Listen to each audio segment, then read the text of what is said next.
All right, let's start with a really honest question.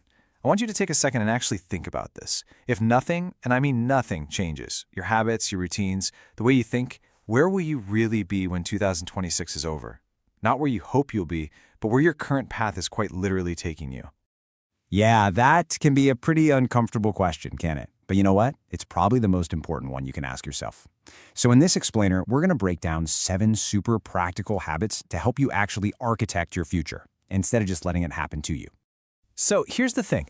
This is the core problem. Most people don't fail because they're lazy or because they don't have talent. Nope. They fail because they are stuck in a loop, just repeating the same old patterns year after year and somehow expecting a different outcome. This is all about breaking that cycle for good. Okay, first things first, we have to diagnose where we are right now. It really all boils down to one simple question. Are you in the driver's seat of your own life, or are you kind of just a passenger, along for the ride? You see, most of us, we live in what you could call reaction mode. We wake up and boom, our day is immediately hijacked by phone notifications, WhatsApp messages, family pressures, deadlines from the office. We feel busy all the time, right? But are we actually moving forward?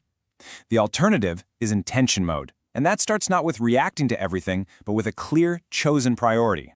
And the solution is so simple. It's all about the power of one.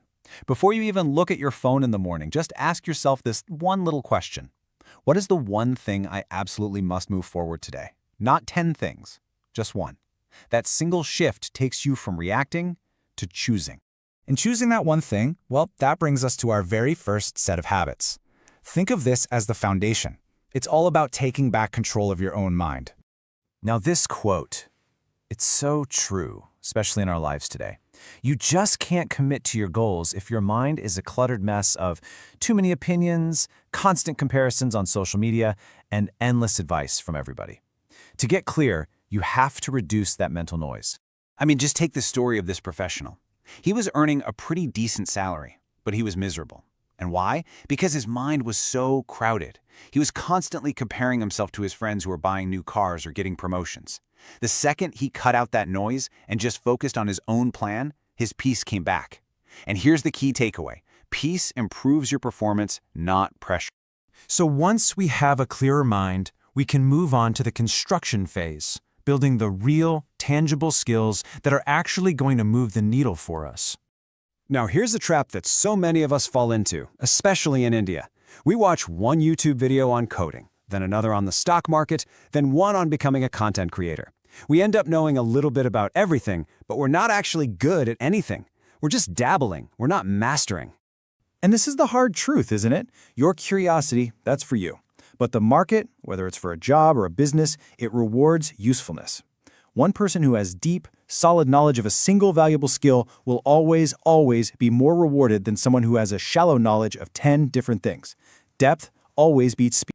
And this story just perfectly illustrates the power of that focus. You've got a boy from a small town facing all this family pressure after graduating with no job.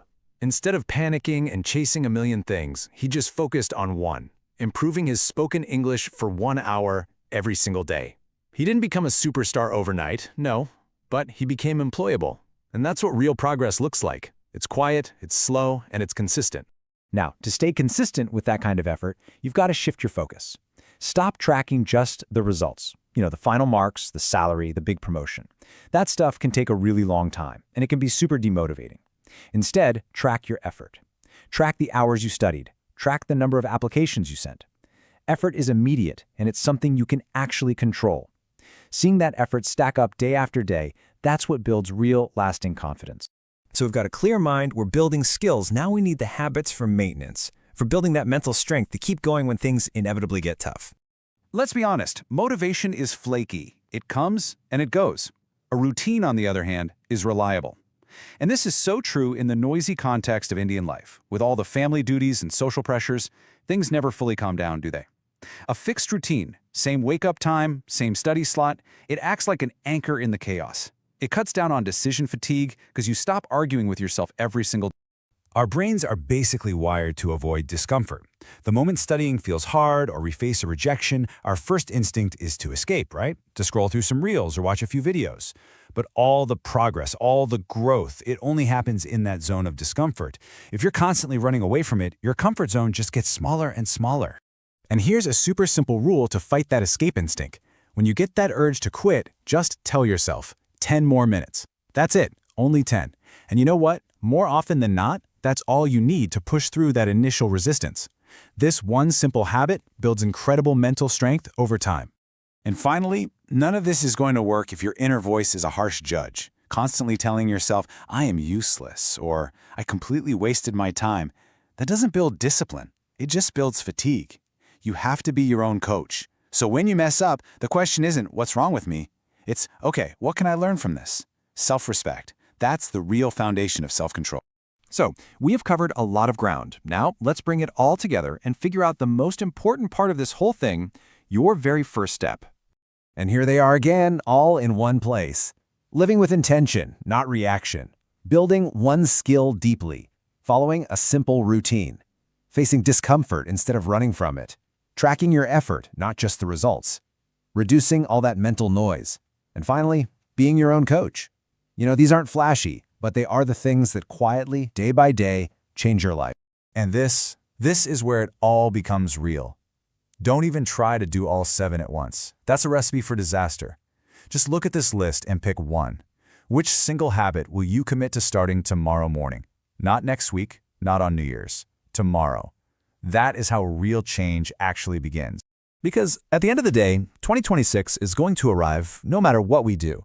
Time will pass anyway. The only question you have to answer is, will you just pass along with it, staying exactly the same, or will you choose to grow with it? The choice, as always, is yours.